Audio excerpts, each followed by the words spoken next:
So I didn't even know Rebecca then, and she made me cry. Get out of my life. Don't make me feel things. Where did you get this floral duster? And he's like, it's a woman's bathrobe.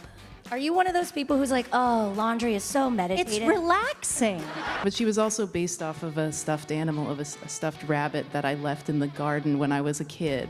When you cannot care about yourself, it becomes impossible to care about other people. Here we are in the future and it's bright. Nothing to fear, no one to fight. I can't believe we've come so far. Happily ever after. Happily ever after. Happily ever after. Here we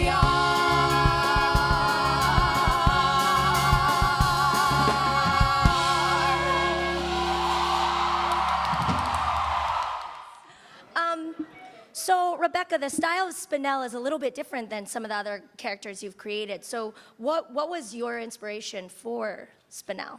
Well, there are many, many things. For one, I really wanted to make a rubber hose cartoon, a 30s styled cartoon.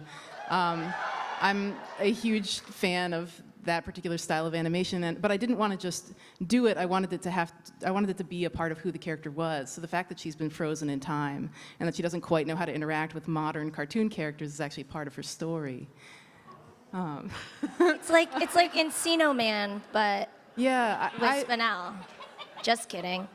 You know, I really believe in the medium as the message, and as someone who loves animation, that was really exciting to me. But she was also based off of a stuffed animal, of a stuffed rabbit that I left in the garden when I was a kid. And when I found it later, it was sun damaged. It was upside down, and the sun had faded its belly. And when I found it, it wasn't that it was worse, it was just different. And it was the first time I realized that something could change without me realizing, just over the course of time. And it really stuck with me. I wrote a song about it for Adventure Time. Called Everything Stays.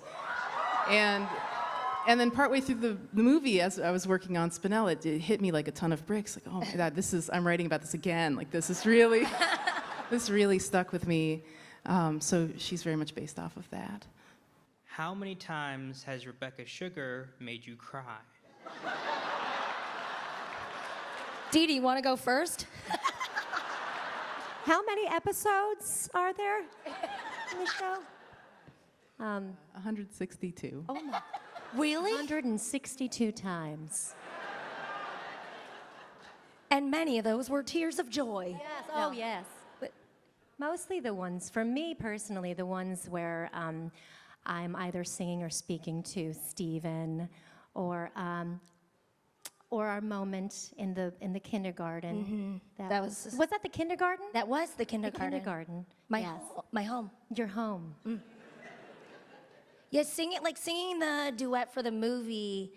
I had some emotions arise with Zach, because it just was like, oh man, we really are friends in real life and in animated form, and this is beautiful. Yeah. What they said. Also, when I would say this when I go to sessions to record, it's crazy because like sometimes I'd be like, get out of my life. Don't make me feel things. I mean, the session, like, you want me to, okay, I'm ready. Say what? Mm-hmm. All right, let's go. It really is crazy. She has a sixth sense and kind of taps into what's going on in our lives to a degree, and it's crazy. It's crazy. It's good vibe. When I auditioned with Drift Away, and I heard it and sang it through one time on my little, I was sitting on my bed singing the song to like send off to my voiceover agent, and I cried so hard singing it. I had to record it again because I was just so, it made me feel all the feels. And so I didn't even know Rebecca then, and she made me cry.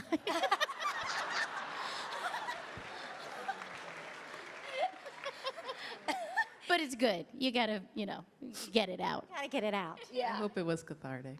No, it's great. It was. What inspired Steven's new outfit? And did you ever consider maybe some neckwear to accentuate his, like an ascot, a tie, a bolo? Yeah. Well, Steven's new outfit was really inspired by Zach. He has these incredible jackets. He would come in, and so many of them too, each one better than the last. He would come in with these amazing jackets, and I was like, Steven needs a jacket, like a really nice jacket, because of Zach's incredible jackets. I feel like Deedee and I have been on doing certain events with Zach, and sometimes he'll come in and we're like, where did you get this floral duster? And he's like, it's a woman's bathrobe. And he's just like rocking it.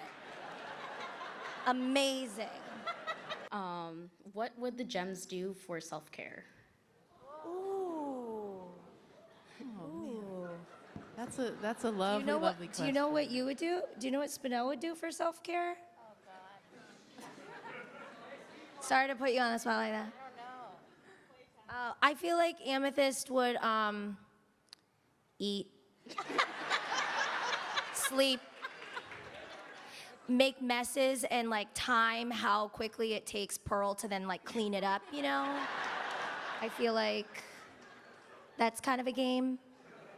I was going to say something like clean, do laundry, dishes, straighten up, Are you one of those people who's like, oh, laundry is so meditative? It's relaxing. And I love the smell of clean clothes. What about you, Estelle? Meditate. Yeah. Nothing. Sit. Stare into the future. See things. Not say anything. What are your guys' favorite song from the series? It's true kind of love. Me too. Oh, wait, no, hold on. 100%. Yeah? Holding. Because, all right, it might be Spinel's Drift Away. Yeah, that was, I cried too. I was in the movie theater I'm sitting next to Rebecca and I'm just like,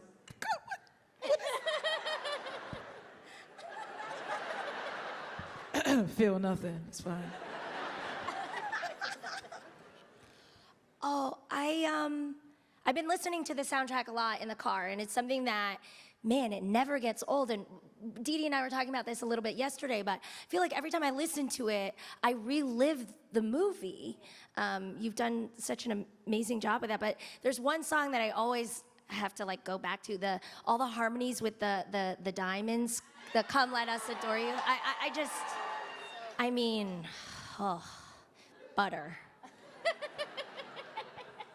I love that duet that you have with Zach. Oh, help me. No matter what. Yes, no matter what. It reminds me of, I imagine singing that with my sons. Does that make you cry? Yeah. I miss them so much. Yeah. But my all-time favorite song will be Love Like You. It's always my favorite. What's yours? Yeah, for me, Love Like You is really special because it's a song that we wrote over 3 or 4 years, because we did it a little bit at a time. As we were doing the credits, it started as an instrumental, and then I recorded the very beginning. And I had this idea at the beginning that it would sort of be secretly about, it's about gems, it's about aliens. So this idea that, fondly looking at humanity and being like, oh, I wish I was capable of loving like human beings do.